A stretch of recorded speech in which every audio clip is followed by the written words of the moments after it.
welcome back to What's Hot in Tucson Live. We're here with the Focal Crystal and James Webb at the Tucson Fine Mineral Gallery, checking out some great pieces that you have.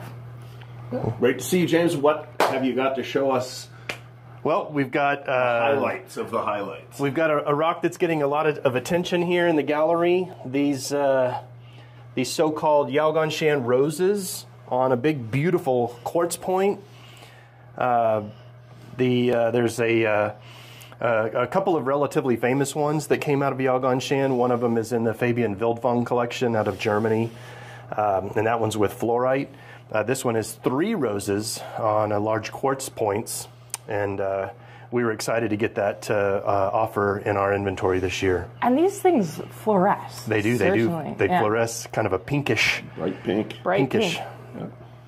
Barbecue calcite. Beautiful piece. Love how shiny and sharp the quartz crystals are with those discrete blooms. But the roses are just so rose-like or peony-like. I mean, honestly, I think they're more peony. I mean, like a true good Ito peony, just beautiful with the crenulated edges. They sort of fold in there. You need to get one of those nice Chinese peony silk brocades to go with it. It would match perfectly. It would match perfectly. Or, as we say in the South, peony. Peony. Peony. Oh, we can't help you with that. So that's one. And then, you've got something else that is fantastic. Grab that from fluorite. Yaoganshan.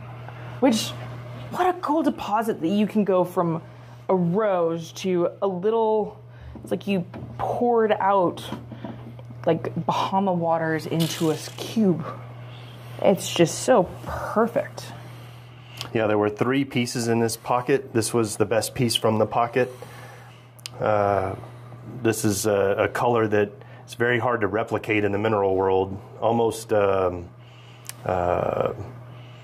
it's like the Ari calcite and calcites almost get there. Almost like a phosphophyllite green. Mm-hmm. Sharp. I like the zoning in here, too. Yeah, I like having the one big dominant focal crystal, hence the name of the business. Name. Yeah, it's sort of like a... Yeah, you sits up so nicely like that. Yeah, it could be displayed like that equally as well, I think. Beautiful. And it's twin to boot. Well, to take a step away from Yaoganshan in China, which is difficult to do, considering how good the deposit is. Put that back. Yes, sir. And go to another great deposit, which is Sumeb, and in particular copper, because how can you not love this? A copper bonsai. Yeah. Just such a sweet piece, the way it erupts out of the matrix like that.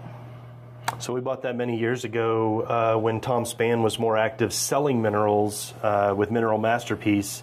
It had originally been in the Marshall Sussman Sumeb collection.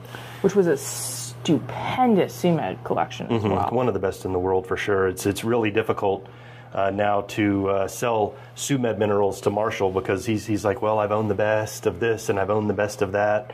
And so, it's difficult to find something that, he wants to add into. He always has Sumeb material coming in and out. So, but this was an exceptional thing. Just a rare thing, a beautiful thing, contrasting, against the matrix, well crystallized. Just I love the way the crystals flow away from the central feeder.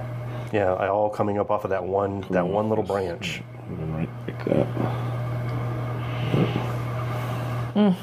Lovely thing. Good example of why you should never sell your best specimen unless you sell them to James. Well, thank you so much, James. This has been great, and look forward to seeing what you bring out next year. We will try to have some things to stimulate everybody every time. Thank you guys for coming.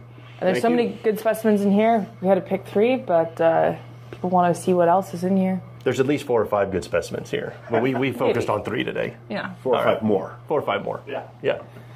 All right. Cheers.